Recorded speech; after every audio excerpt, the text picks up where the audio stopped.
A few months ago, I had a conversation with a friend that I've been turning over in my mind ever since. We were discussing music criticism, and he asked me the following. If art is wholly subjective, why do we pay so much attention to critics? In other words, is there any point in arguing for the merit of a work if all work is judged by personal opinion? I wanted to disagree with him, but I found that I really couldn't. I didn't want to make it seem like I thought people couldn't disagree about art. But this kept bothering me. If generations of people have come to an agreement that Marvin Gaye's What's Going On is one of the greatest albums of all time, surely there has to be something objective about great art, right? What makes Shakespeare so great? Why does Taxi Driver continue to dazzle new generations of viewers? After my many months long search, I returned to two artists and their projects that were amazing when I first listened to them and upon closer inspection only get better. Kendrick Lamar and his 2015 masterpiece To Pimp a Butterfly, and Kanye West and his instant classic My Beautiful Dark Twisted Fantasy.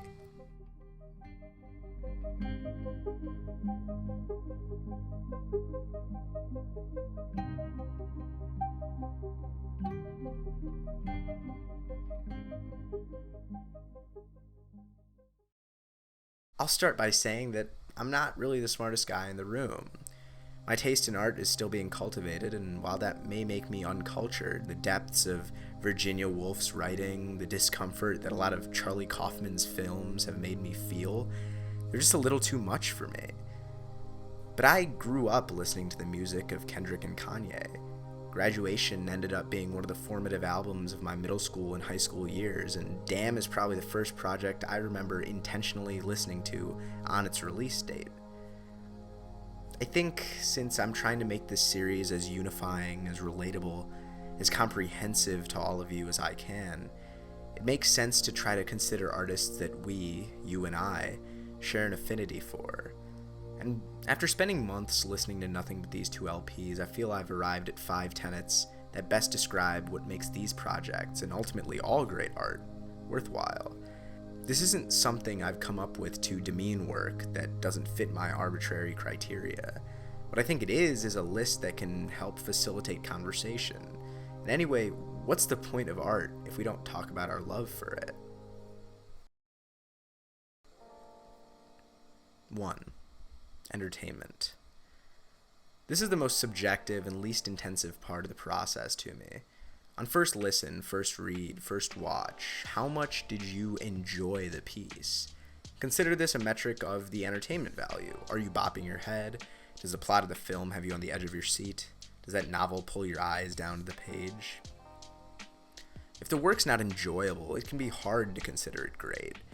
Then again, however, enjoyment will likely be completely subjective. Death Grips doesn't scream enjoyable to me, but I can acknowledge that many really do appreciate their abrasive textures their music is crafted around.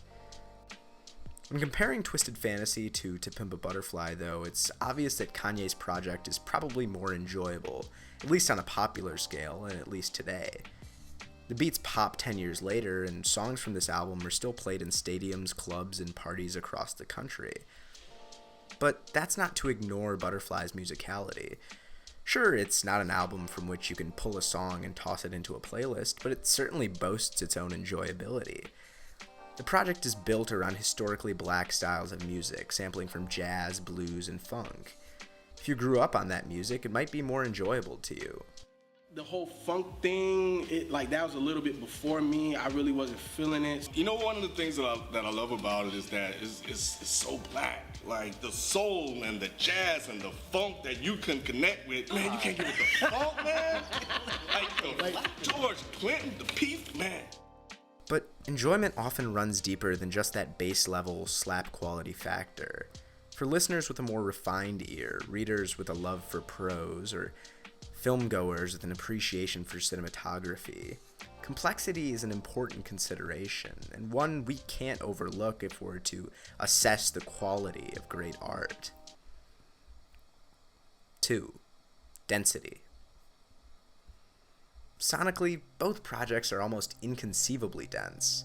Twisted Fantasy boasts production that, as we've discussed, is maximalist to its core. On the triumphant All of the Lights, Tony Williams, Rihanna, John Legend, Charlie Wilson, Kid Cudi, Drake, Fergie, Elton John, and Alicia Keys are all featured. You'd need a great pair of headphones and a few taps of the loop button to really pick apart all of those vocals. To Pimp a Butterfly, on the other hand, is just such a lush project. There's the cacophonous For Free that puts you right in a poetry slam with hookah smoke right in your face. There's the addictively groovy, thumping bass line on King Kunta. It takes time for a dense project to sink in. As someone who didn't grow up on the music T-Pab draws from, I didn't really come to appreciate the album until my third or fourth listen. But when I did, I was amazed at how much the project had to offer. Each song is chock full of little sonic Easter eggs, like the pan from left channel to right on the opening track Wesley's Theory, where George Clinton's voice literally crosses your ears as he says, density stretches farther than just sonics though. In both To Pimp a Butterfly and My Beautiful Dark Twisted Fantasy, a narrative arc is presented that spans each album.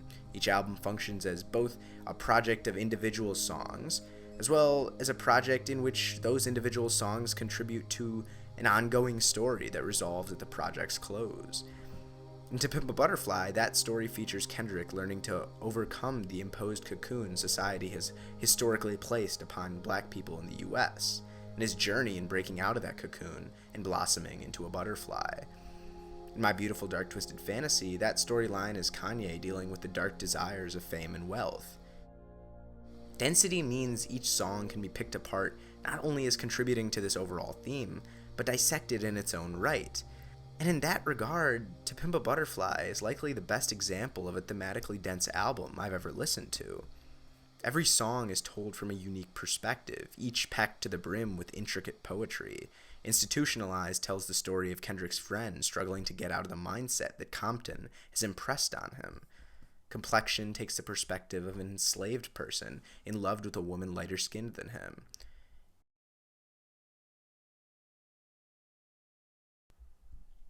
3. Relevance. On To Pimp a Butterfly's penultimate track, Kendrick speaks to his community, the community he's a part of, about the importance of loving themselves, of ceasing the infighting, of uniting as a people and rising up against the powers that have oppressed them for too long. It only makes sense then that the aforementioned All Right would end up in the center of the Black Lives Matter protests for half a decade. Kendrick's music may have been meant for the community he's from. He goes as far as talking directly to it on but there are plenty of lessons to be learned from To Pimp a Butterfly for us living elsewhere. Learning to love yourself, overcoming emotions of hatred, greed, or a need for acceptance, expressing empathy for those struggling the most. These are experiences we can all learn from, regardless of race or class. It's a project that's relevant across all people. Personal relevance or relatability is also integral to this consideration. There's a reason Kid Cudi is so beloved among the millennial generation. His music speaks directly to the experience of the millions of kids dealing with depression and suicidal thoughts. Likewise, My Beautiful Dark Twisted Fantasy is also an incredibly unifying project. It really doesn't matter where you are. If you turn on the introduction to Power, you're going to get eyes to light up and legs are going to jump around. Your kids will probably love that song one day, and I'm sure you'll find a boomer here or there that'll appreciate the King Crimson sample. And in terms of unifying, I don't think there's a more ubiquitously appreciated track than the one Kanye will likely be remembered for when all is said and done. But for that, we need another category, one that will truly grasp the magic of what it was that he achieved on the crown jewel of My Beautiful Dark Twisted Fantasy's track list. 4. Transcendence. Transcendence is the part of great art that can't really be expressed with language. The emotion that gives artists the reason to create in the first place. For you, you might transcend 1 minute and 25 seconds into Frank Ocean's Solo. Or maybe it's the closing sequence of Denis Villeneuve's Arrival. Maybe the last 2 pages of Fitzgerald's Gatsby, where man comes face to face with something commensurate with his capacity for wonder. That's where you feel like you're floating in the grandiosity of it all. But Kanye West's Runaway? Well, I think we can all agree that that's quite amazing for all of us.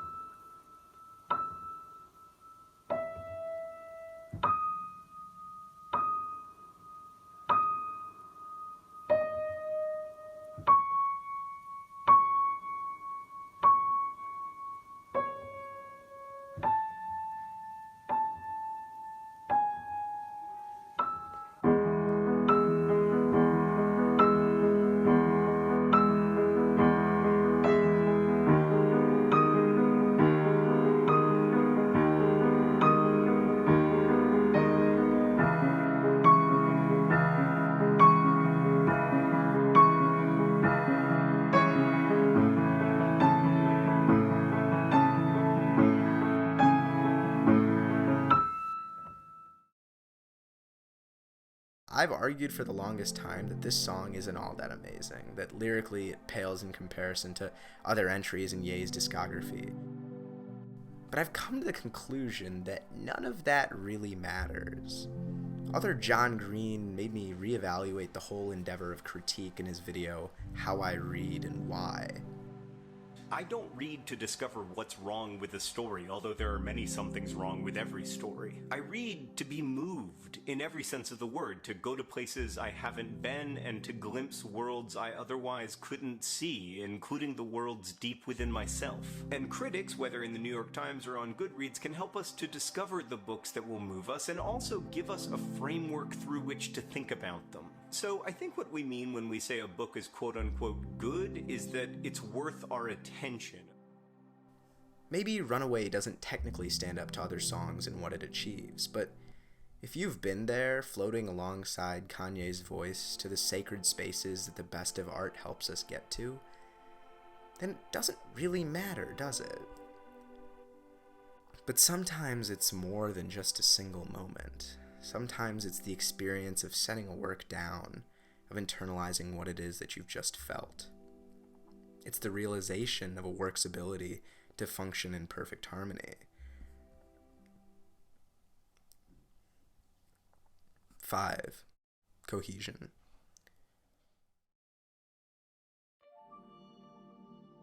It can be easy to forget how perfect the world we live in really is. Our universe is incomprehensibly vast, if not infinitely so. Our planet is a mere speck of a speck in the scope of it all. And yet, it's incredibly cohesive the way it functions. Space-time bends at home as it does billions of miles away. 3 of the 4 most common elements in the human body are hydrogen, oxygen, and carbon, and the same is true of the universe as a whole. The molecules that we're made up of make up the stars we stare in awe at. We're the product of exploding stars, of a perfect harmony of conditions coming together to form life. Back on Earth, we find a similarly beautiful sentiment. There's a ratio of numbers that determines a perfect spiral of values, a ratio that infinitely gets closer to the number phi, or 1.618, called the divine proportion. This seems meaningless maybe until you start to see phi in real life. Try measuring the distance from your head to your belly button. Now measure the distance from your belly button to the floor. If you divide the first number by the second, you'll get 1.618. Try it again with the length of your forearm divided by the length of just your hand. 1.618. Our lives are perfect in the fact that they just exist. Our breath gives us life. It's filtered to help us go on. That breath is exuded from the trees we run our hands across, and those trees grow in the light of a star close to 100 million miles away. Such a harmonious world we live in, everything planned out a little bit more than we first imagined. Our world can be chaotic, of course. There are no guarantees. We're dropped here and expected to make our way through just for it to eventually end. We don't know what to think, who to believe, what's right, what's wrong. But then, every once in a while, we're gifted with a To Pimp a Butterfly. We receive a My Beautiful Dark Twisted Fantasy. The world we live in is so cohesive, for better or for worse. And as I described in a previous episode, human experience is rather radically similar. We share so much, from the lengths of our arms to the molecules that make us up, to the encounters in our life, regardless of if they are centuries apart. I think ultimately some of the best art is often the most cohesive. It goes beyond a satisfying ending, just tying up loose ends. The best art, in my opinion, tries to mimic the perfect nature of the world we live in. Our lungs were made for this air, our feet for this grass, our eyes for these colors. And in my eyes, that's what makes Kendrick and Kanye so special. They've managed to tap into the light-soaked wonder that nature can fill us with. Kendrick's 2011 debut studio album, Section 80, gave us the first look into life in Compton, written from the perspective of two girls growing up in America's most crime-ridden city, selling their bodies as prostitutes to make enough money to support themselves. At the end of this project, the story's protagonist, Keisha, is stabbed and killed by a client. Kendrick writes her story down and plays it for his sister, so he can try to reverse the path of young women taken advantage of by the system. The following year, Kendrick released Good Kid, Mad City, which features the 9-minute epic Sing About Me, I'm Dying of Thirst. The track is written from three perspectives. The first, from Kendrick's friend, whose brother is shot and killed in a gang-related incident. His friend, overwhelmed with grief, makes it his mission to go hunt down the man who killed his brother, despite being aware that his retaliation is only going to further the cycle of death that plagues Compton. The second verse, though, references back to Section 80, as it's written from the perspective of Keisha's sister, who herself has followed in Keisha's footsteps. She blames Kendrick for exposing her sister's life on an album when he knew she had no choice but to sell herself. 3 years later, we arrive at To Pimp a Butterfly, and on the track These Walls, we find Kendrick referencing back to Sing About Me. Kendrick's friend was killed on Good Kid, Mad City, and despite his murderer being sent to prison for his crime, Kendrick feels the pull to enact his own revenge. In a blur of grief and rage, he enters a relationship with the murderer's significant other. He's, after all, a famous rapper. He can abuse his power however he wants. He comes to realize at the end of Butterfly, however, that it's love, not revenge, that would have saved Keisha. Love, not revenge, that would have saved his friend. Love, not revenge, that would lift the caterpillar out of the cocoon imposed on it and into a butterfly. It's love that made him, after all, as we find on the final track of his next album, Damn. Duckworth is a song dedicated to Kendrick's father and his manager, Anthony Top Dog Tiffith. Top Dog chose not to rob and kill Kendrick's father when they were younger, because Kendrick's father would always give Top some extra food when he would come by his chicken restaurant. Kendrick's father's expression of kindness in that moment, or the choice of weakness over wickedness as expressed throughout Damn, is what led to Kendrick being born. And of course, To Pimp a Butterfly is a masterwork of cohesion in itself. There's the poem that's slowly teased to us throughout the project, which both reflects each song that the poem is played in front of, and the overall theme of the album, of overcoming social pressure by learning to love yourself. There's the use of historically black music to lift up a whole race of people. There's so many elements of black culture just embedded in it. From we never should have gave these niggas money, from James Chappelle to all my life I had to fight, nigga, from Color Purple. All of it is so deliberate, and all of it is so harmonious. Entertaining, dense, relevant, transcendent, and cohesive. But then, how do we assess Kanye under the same microscope of cohesion? Kanye, who has been the very image of instability for the last decade. Is the same harmony present in his albums? Perhaps Kanye's projects don't have the same level of dense interplay between them as Kendrick's, but what he lacks in artistic cohesion, he makes up for in his complete honesty. Kanye doesn't pull any punches when it comes to talking about his own life, and it's that candor that's been the one guiding light throughout his artistic career.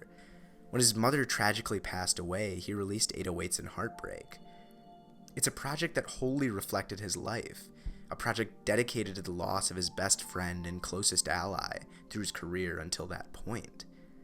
I would say it's his most personal album, but I can't really box him in like that. All of his projects are incredibly, and sometimes even painfully personal.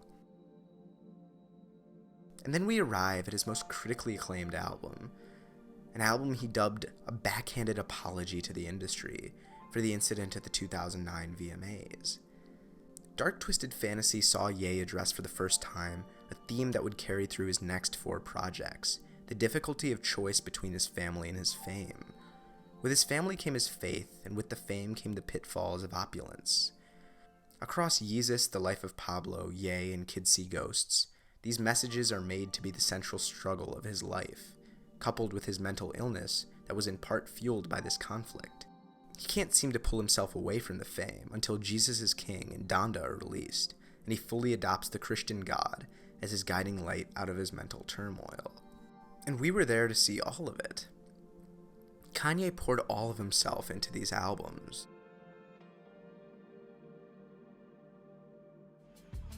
On The Life of Pablo's closing track, St. Pablo, Kanye directly addresses how he wants his art to be felt. I'm praying an out-of-body experience will happen, so the people can see my light. Now it's not just rapping. No, it's not just rapping. It's not just music. It's everything.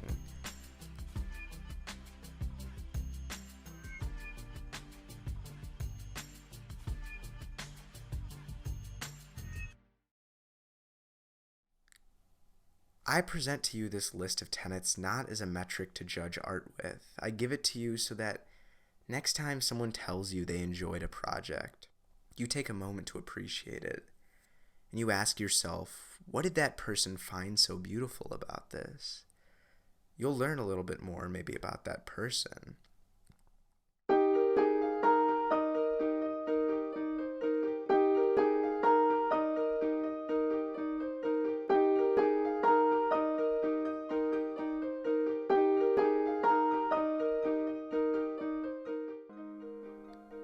Maybe it's wishful thinking, maybe it's idealistic, or maybe art really is that valuable. You can come up with a million reasons to hate something, but you only really ever need one to love it. Art's a gift in that sense. When someone is sharing art they love, I mean really love with you, they want you to have that same experience that they had. It's a gorgeous sentiment when your love for something is so profound that all you want to do is invite someone to join you. So why is criticism so important?